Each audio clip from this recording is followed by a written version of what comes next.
Ryan Gill here from Hunt Primitive, where we entertain, educate, and inspire. And on this Hunt Primitive how-to, we're going to be learning how to make a rawhide bowstring. So if you're new here, consider subscribing. Okay, let's jump right into this. So what I've got here are 3 strands of about between 1/16 and 1/8 inch of deer rawhide, and this is just cut straight down the back, and I cut 3 strips of it, and actually I cut 6, but we're just going to start with 3. So you can just go ahead and cut 6 all the same length, and this is the full length of the deer. As you can see, as I can reach out, and it's about as long as my arms. That's what you're looking for. And we're going to give everything a good stretch to start with. And I know I got the camera zoomed in here kind of funny, but that's because I want you to see what I'm doing. And you're not going to see my face through most of this, and that's okay. But just go ahead and give all this a stretch. Now I will make mention that there is typically a thicker end to the rawhide. You'll notice as you cut it, a lot of times up towards the neck is a little thicker than down towards the butt end. And I typically like to start with the thicker ends towards each of the bowstring's ends. So, you know, maybe use like a thicker end and then a thinner. So like this is a thick one. This is, sorry if I missed that because again I'm zoomed in. Here's a thick end, here's a thin end, here's a thick end. So, you know, all of our thick ends aren't on the same end. Just reverse them, and then it'll make sense a little bit more in the middle too as we get going. But for now, I would say if you have a definitive thicker side of your rawhide on your little strips, put 2 on the outside that we're going to start with. And that's going to be where it wraps around your bow's knock. Now, after we give them all a good stretch, we're going to come down probably about 9 or 10 inches and just go ahead and pinch that, and you want them even. And the reason we're going to go so far is because as you wrap this, it's all going to shrink, but rawhide does stretch, and you'll notice that when we go ahead in a drying process. But for now, I usually go a little bit shorter than this actually with Dacron, a modern string material. But with rawhide, we want to shoot for probably like I said, 9 or 10 inches or so. And what we're going to do here is just a regular cordage twist, but this is a 3-ply string, and the reason we want a 3-ply on the rawhide is 3-ply with thinner strands is stronger than actually 2-ply with even a little bit thicker strands. So we can get the same thickness of string and actually be a lot stronger than it would be just with 2-ply. So it's easier to twist a 2-ply string, and a 2-ply will work. But I've done a lot of experimenting with rawhide, sinew, dogbane, yucca, and a 3-ply rawhide string thus far is the only one that has withstood all the abuse that I put on it. And I'll tell you, I put a lot of abuse on a bowstring. And we're doing a cordage twist. If you don't know how to do a simple over and back cordage twist, look that up. I won't go through those basics right now. Most people usually know it, but for doing 3-ply, and just as a quick rundown, you take an individual strand and you twist it away from you, and then you fold it back over the whole bundle, all 3, okay? And so as you're going to stand here with a line of 3, and look, the one in the middle is going to be the one that's next. So if I'm going to do this one and spin it, then the one that was in the middle before, that's now the one at the top. Now this can be hard to keep track of, but actually as I twist, before I even turn, I put my eyes on the one in the middle, so when I turn, I already know right where it's at. Now if you make a mistake and you accidentally skip it once or twice, it's not the end of the world. It's not going to make your string blow up, but for the most part, you want to keep as much consistency as possible. So a twist away, twist the whole bundle. The one in the middle is now the one in the top. Twist it away, twist the whole bundle over, grab the new one in the middle, and it's just back and forth like this the entire time until you get ready to make your loop. So let me go ahead and do that here first, and don't be afraid to give everything a good little stretch once in a while you're doing it. Of course the camera wants to be difficult. Let's see if I can't get it. There we go. Nice little piece of cordage. So now we'll sit back down, and we got enough that when we turn it over, you don't want it too big obviously, but remember it is going to stretch, but that looks pretty good. So now we're just going to separate the 3 loose ends with the 3 long ends, and we're going to lay one with each. It doesn't matter which one lays with each. It really does not. So just assign a short one to a long one, and we're good to go. And then essentially we're going to do the same cordage twist and bundle these together. Now it does get more difficult because you are wrapping 6 now, 2 at a time, and it's easy to lose track of the one that was in the middle. But take your time, and again, if you make a mistake, it's okay. Just try to maintain a little bit of consistency. You just don't want to get out of control twisting. Okay, so we went ahead and twisted in our top loop. Okay, and we have a couple little tail end pieces left over. That's fine. Let's just finish the string. After everything dries, we'll come back and we'll trim these off. Don't need to do anything with them right now. If you need the extra and you need to work these in to get every bit of, transition area possible, that's okay. But for me, it's easier just to leave another inch or so hang out.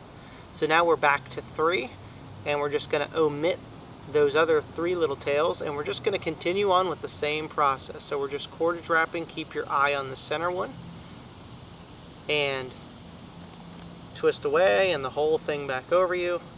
Just a 3-ply cordage twist, and I promise the 3-ply gets easier the more you do it. The first time I did it, I couldn't even keep my eye on the one that was in the middle, it seemed. Now it's super easy. It's not a big deal.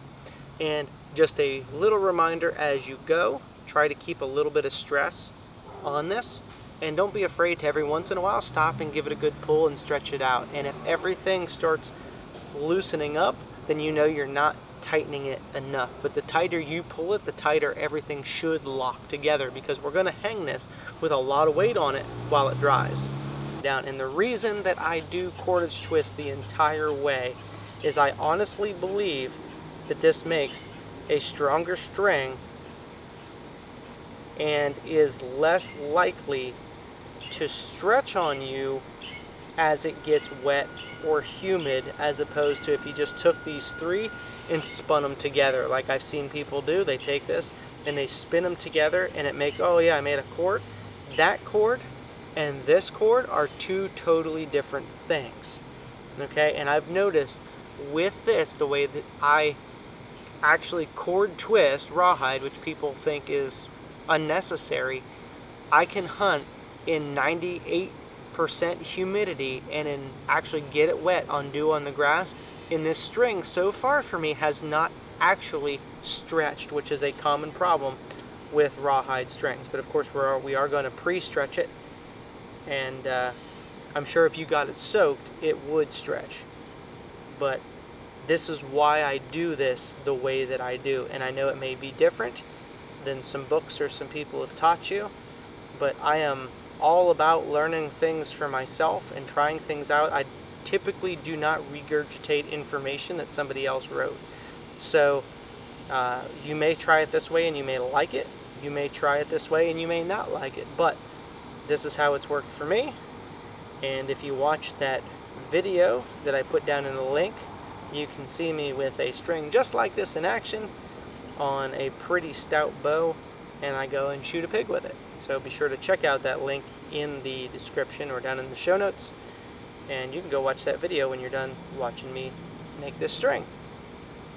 And we have about, probably 10 or 12 inches left over at the end, and the ends aren't exactly even, and that's okay. We're going to trim them in here in a second to make them all even, but we want enough here that we can actually splice our next ones into this, okay?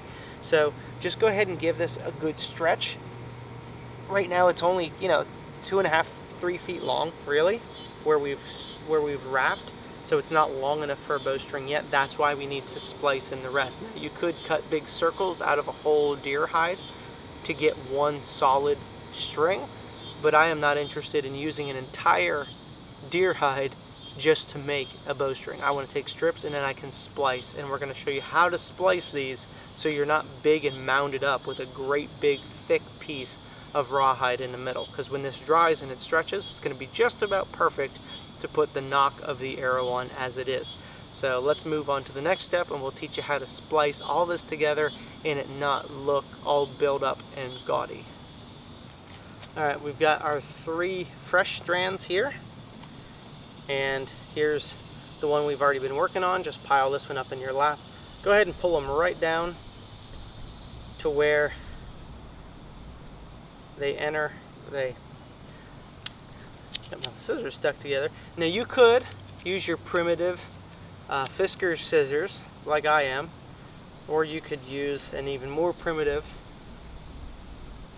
a little flake of stone to cut these. It's absolutely feasible if you set it down and cut that, but come on, you don't want to watch me do that for the next 45 minutes.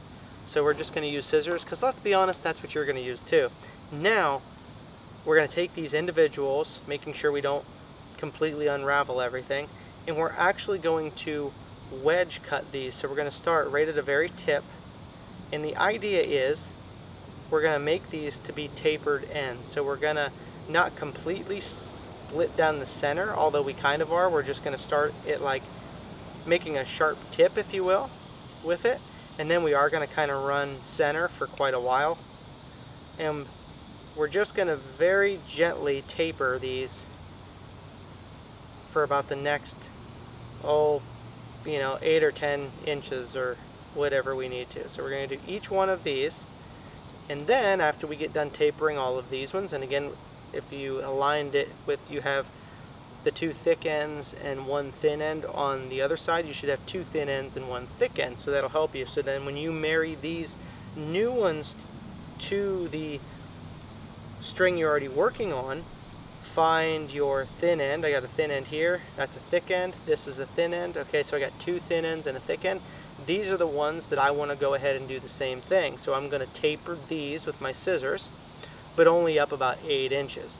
So you'll have tapers coming down that we're going to start with here, and then tapers off our new one, and then as soon as I get done cutting these, I'll show you how to splice all of these together.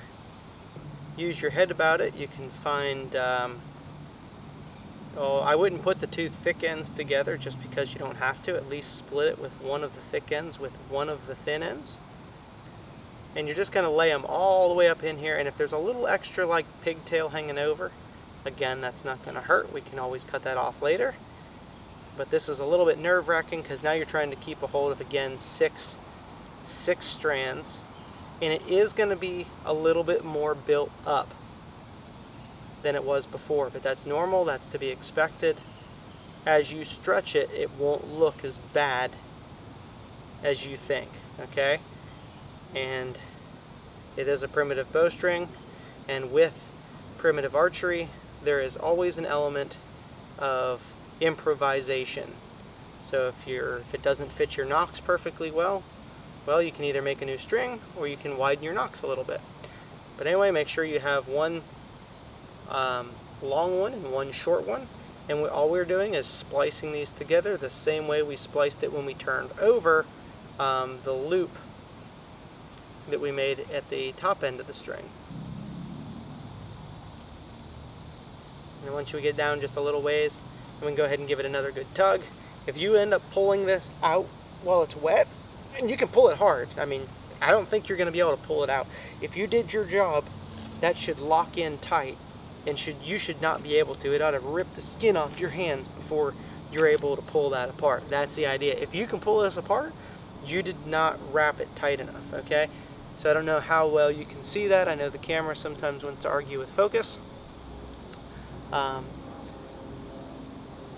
But there we are. So now all we're going to do, this is the easy part, we're finishing this out. We are basically going to sit here and cord twist this until every bit of this is ate up, and then when we get to the end, we'll just tie it off with a knot. Alright, I've got literally over 6 feet of bowstring here, which is plenty, and it's all tight cordage wrapped. I got a little bit left over, that's okay, I know I don't need it. We're just going to finish this off with a half hitch just to keep it from unraveling. That's it. That's the only reason to do that. So there you go, tighten it up, give everything a good stretch, and let's go, and then we're going to pre-stretch this thing while it dries.